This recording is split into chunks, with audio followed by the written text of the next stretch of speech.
এক, দুই, তিন, চার, পাঁচ। এটা হচ্ছে খাস শেষ প্রান্ত থেকে 5টি মাংস পেয়েছি। খাওয়াটি শুরু করব এখন। বিসমিল্লাহির রহমানির রহিম বলে শুরু করলাম। তো এটা হচ্ছে ফরিদপুরের জনপ্রিয় মোল্লা খিচুড়ি। তো এখান থেকে আমরা গরুর মাংস দিয়ে তাদের মাখা মাখা খিচুড়ি ট্রাই করতে গিয়েছিলাম। তো বিশ্বাস করতে পারবেন না, মোল্লার যে শিবচরের যে ব্র্যান্ড আছে সেখান থেকে এখানে স্বাদ, গুণগত মান একটুও কম না। তো আপনারা অবশ্যই দেখবেন। এটা মাংসটি অনেক সুন্দর হয়েছিল, সিদ্ধ হয়েছিল। এটি মাখা মাখা খিচুড়ি অনেক টেস্ট ছিল।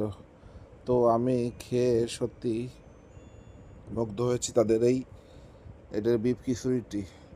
তো খিচুড়িতে মাংস খেতে খেতে 150 টাকা প্লেটের খিচুড়িতে যে এতগুলো মাংস থাকবে, আমি প্রায় 8-9 পিস মাংস পেয়েছি। তো আপনারা যারা কিছুদিন আগে বলছেন যে মোল্লার খিচুড়ি আর ওই খিচুড়ি অনেক ডিফারেন্ট, কিন্তু আসলে আমি ট্রাই করে দেখলাম যে স্বাদ ওটার থেকে এটা মোটেও কম না। এদের মাংস ছিল অনেকগুলো মাংস দিয়েছিল, খেতে খেতে শেষ পর্যায়ে যেও এতগুলো মাংস পেয়েছি। তো আপনারা অবশ্যই ট্রাই করতে পারবেন, আশা করি অবশ্যই ভালো লাগবে।